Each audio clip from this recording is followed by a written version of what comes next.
গত সপ্তাহের লাগাতার পতনের পর চলতি সপ্তাহে টানা দুদিন উত্থান দেখল ঢাকা চট্টগ্রামের পুঁজিবাজার। সারাদিনের লেনদেন দুই পুঁজিবাজারেই বেড়েছে সূচক এবং বেশিরভাগ কোম্পানির শেয়ারের দাম। সোমবার ঢাকা স্টক এক্সচেঞ্জের প্রধান সূচক ডিএসইএক্স বেড়েছে ১৯ পয়েন্ট।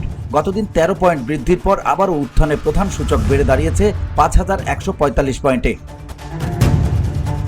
বাকি দুই সূচক সরিয়া ভিত্তিক ডিএসইএস বেড়েছে ৩ পয়েন্ট এবং ব্লু চিপ ডিএস ৩০ বেড়েছে ১ পয়েন্ট। লেনদেন হওয়া ৩৯৯ কোম্পানির মধ্যে দাম বেড়েছে ২১৯, কমেছে ১১৩ এবং অপরিবর্তিত আছে ৬৭টি কোম্পানির শেয়ারের দাম।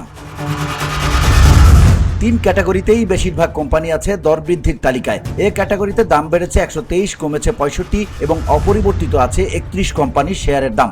বি ক্যাটাগরিতে ৪৬ কোম্পানির দাম বেড়েছে, কমেছে ৩০ এবং অপরিবর্তিত আছে ১১ কোম্পানির শেয়ারের দাম। জেড এ দাম বেড়েছে ৪৭ কোম্পানির, কমেছে ১৮ এবং অপরিবর্তিত আছে ২৪ কোম্পানির শেয়ারের দাম। লেনদেন হওয়া ৩৭ মিউচুয়াল ফান্ডের মধ্যে দাম বেড়েছে ১৯, কমেছে ৬ এবং অপরিবর্তিত আছে ১২টি কোম্পানির শেয়ারের দাম। ইস্যুকৃত ৪ কর্পোরেট বন্ডের মধ্যে অপরিবর্তিত আছে ৩ এবং কমেছে একটির দাম।